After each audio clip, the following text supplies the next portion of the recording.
안녕하세요. 코인을 쉽게 풀이해주는 채널 코풀이입니다. 지난 4월을 돌아보면 2023년부터 점차 회복세로 돌아온 시장이 다시 조정장으로 추세가 전환되어 가고 있습니다. 인플레이션을 잡겠다는 연준의 강한 의지와 함께 다가오는 5월 초 금리 결정도 있고 매년 2에서 3분기가 항상 힘들었던 장이었던 것을 생각해보면 현재 암호화폐 시장이 불안정하다는 것은 어느 정도 인정해야 되는 부분인 것 같습니다. 투자자들은 비트코인이 지난 1분기 동안 지속적으로 회복되었다 보니 조정을 받아 하락하는 타이밍으로 해석하시는 분들이 계실 것입니다. 그러나 온체인 데이터들은 여전히 조정장 속에서도 비트코인의 매직 국면이 지속되는 것으로 나오고 있고 스테이블 코인의 비중이 늘어가고 있다는 것을 확인할 수 있습니다. 그러니 세계 경제가 휘청이는 이슈가 나오지 않는다면 비트코인이 천천히 상승세로 추세 전환을 하는 것을 기대해 볼 수도 있지 않을까 합니다. 오늘은 그래서 작은 이슈에도 요동칠 수 있는 암호화폐 시장 속에서 앞날을 내다보고 수익을 내기 위한 방법으로 5월 세계 경제 일정과 코인 호재 일정을 알아보는 시간을 가지겠습니다. 예정된 일정을 통하여 5월 시작 전에 먼저 전체적인 투자의 틀을 만들고 그때그때 급변하는 시장의 분위기를 감지하여 세세한 부분을 수정하는 방법이 순간의 감정이나 판단으로 투자하시는 것보다 안전하고 후회 없는 투자가 될 것입니다. 또한 예정된 호재를 미리 알고 투자하신다면 수익을 낼 수 있는 가능성이 높아지기 때문에 체크하는 것을 추천드립니다. 먼저 5월 세계 경제 일정입니다. 언제나 그렇듯 암호화폐 시장에 영향을 줄 수 있는 일정을 위주로 모아봤으며 나름대로 중요도를 체크하며 말씀드릴 테니 참고하시길 바라겠습니다. 이번 달 역시 큰 이슈가 생길 만한 세계 경제 일정은 없지만 지난 4월에 금리 결정이 없었기 때문에 지난 달보다는 신경 쓰셔야 할 것으로 보입니다. 먼저 5월의 첫날인 1일은 국내와 중국의 근로자의 날입니다. 그래서 아시아 쪽에서 주목할 만한 별다른 일정은 존재하지 않습니다. 특히 중국은 근로자의 날이 3일까지 지속되니 참고하시길 바라겠습니다. 같은 1일 미국에서는 ISM 제조업 구매자 지수가 발표됩니다. 현재 미국의 경기 지표이기 때문에 인플레이션을 어렴풋이 추측해 볼 수 있을 것입니다. 임팩트한 변화가 없다면 시장에 별다른 영향을 줄 수 없겠지만 매월 발표되는 지표이니 체크는 하셔야 될 것입니다. 5월 2일은 중국의 제조업 구매관리자 지수와 유럽의 소비자 물가 지수가 발표됩니다. 그리고 미국 노동부의 구인 이직 보고서입니다.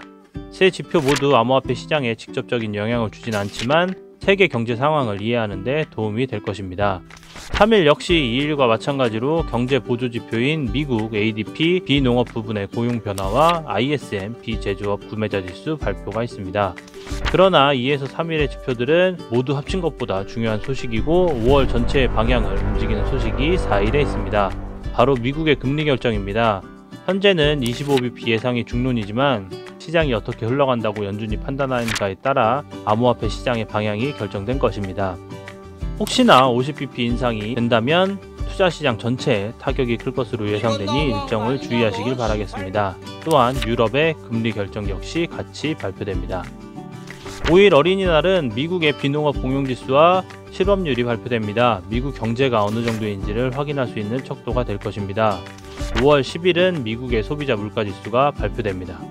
금리 결정과 더불어 시장에 직접적인 영향을 줄 수 있는 지표이기 때문에 참고하시길 바라겠습니다. 참고로 지난달에는 예상치보다 상당히 하회하는 모습의 상승세가 더욱 강해지는 모습을 보여주었습니다. 이번에 5%를 깰 수 있을지가 관건으로 보입니다. 이어서 11일은 생산자 물가지수가 발표됩니다. 소비자 물가지수를 선행하는 지표로 인식되기 때문에 앞날을 예측하는 데 도움이 될 것입니다.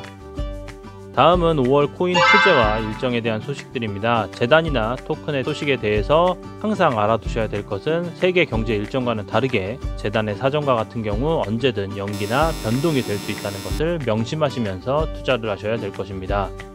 먼저 5월 1일은 블럭코인의 시즌2 에어드랍이 예정되어 있습니다. NFT 마켓플레이스 생태계를 다각화시켜 호응을 이끌고 좋은 모습을 보여줄 것이라는 블럭코인이 꾸준한 하락을 보여주고 있습니다. 이 와중에 추가 에어드랍으로 물량이 시장으로 쏟아지면 시세적으로 더욱 악화될 가능성이 높지만 재단 차원의 대책이 있을지 지켜보면 좋을 것입니다.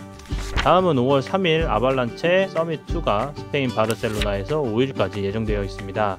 아발란체는 차세대 블록체인으로 많은 각광을 받았지만 좋지 못한 시장 분위기로 인해 아직까지 별다른 모습을 보여주지 못했는데요. 이번에 서밋에서 좋은 분위기 전환을 할 수 있는 발표가 있을지 기대해 봐야겠습니다. 5월 10일은 칠리즈 메인넷 2.0과 신규 스포츠 블록체인 런칭이 예정되어 있습니다. 월드컵 이후에 잠잠한 칠리즈가 이번 메인넷 업그레이드와 신규 스포츠에 전문화된 블록체인 런칭 호재로 상승세로 돌아설 수 있을지 확인해 봐야겠습니다.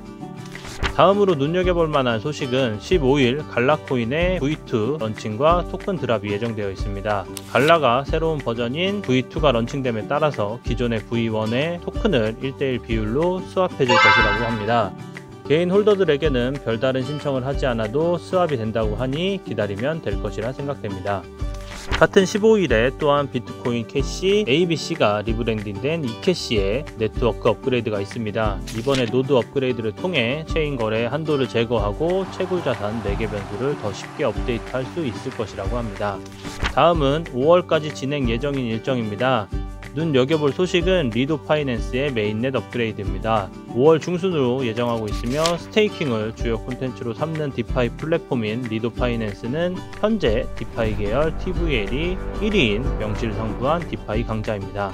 샤펠라 업그레이드 이후 이더리움의 언스테이킹이 지원됨에 따라 리도 파이낸스의 STETH 스테이커들의 이더리움 인출이 예상되는데 이번 메인넷 업그레이드가 물량을 어느 정도 잡아둘지 지켜봐야 할 것입니다. 만약 스테이커들의 이더가 대량으로 인출된다면 물량이 풀리게 되고 이더리움의 시세는 단기적으로 긍정적인 영향을 끼칠 가능성이 있으니 주의하시길 바라겠습니다. 재단들의 일정은 더 많이 존재하지만 이 정도만 살펴봐도 괜찮을 것이라 생각됩니다. 물론 이 시간 이후에도 재단이 5월 중에 호재나 일정을 발표할 수 있다는 것 역시 생각하시면서 최신 소식을 늘 가까이 하시길 바라겠습니다. 이상 코프리였습니다. 5월은 수익 내는 한 달이 되시기를 바라겠습니다.